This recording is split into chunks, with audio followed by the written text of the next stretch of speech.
Hello all. An absolutely beautiful day here in California. Another miserable winter's day.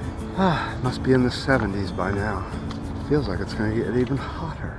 But we're not talking about the heat today, or are we? So there are a lot of people on my channel that think that it's already too late, way too late, that we're way past the tipping point. And here's the facts about that.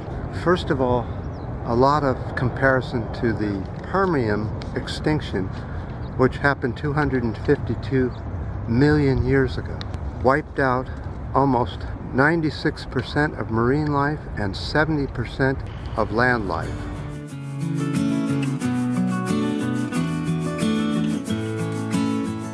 So that's what caused it, a huge volcanic eruption in Russia, where the steppes are today, where it overflowed and continued to erupt for thousands of years. So this extinction took a long time to happen, thousands of years before this extinction happened. Now, the reason you cannot talk about that period to now is because, first of all, the continents were in completely different, they were all joined as one. That does determine how the weather and where the temperatures will rise and fall. So you can't even compare to that planet, because that planet doesn't exist anymore. We have a completely different planet.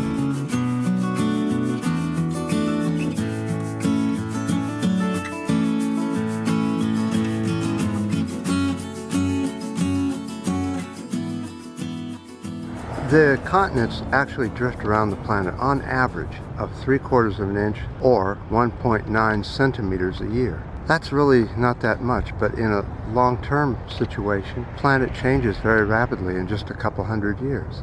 So comparing what we're going through today with anything in the past is sort of mute, because we have a different situation today than we had just 200 years ago. Mount Everest is climbing higher in the air. Tallest mountain in the world. It causes a great deal of what happens around the world, especially the monsoons over in India and that part of the world. But it also affects this part of the world. Another phenomenon that's new is the El Nino. That's a fairly new phenomenon on the planet. So comparing today to whatever happened in the past really has no basis in actual science, because we had those different Earths. We may get through this. As you can see, during the winter, it's still cold.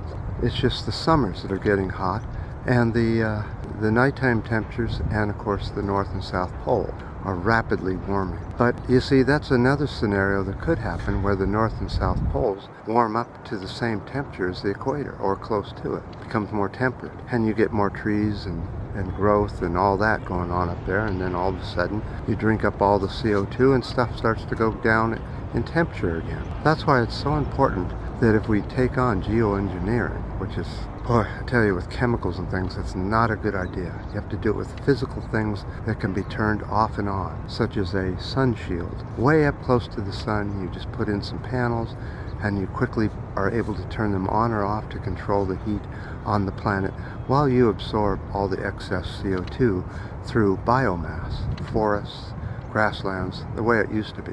We change our farming into indoor growing factories in the cities, where we're not having to transport it to huge distances before it's eaten.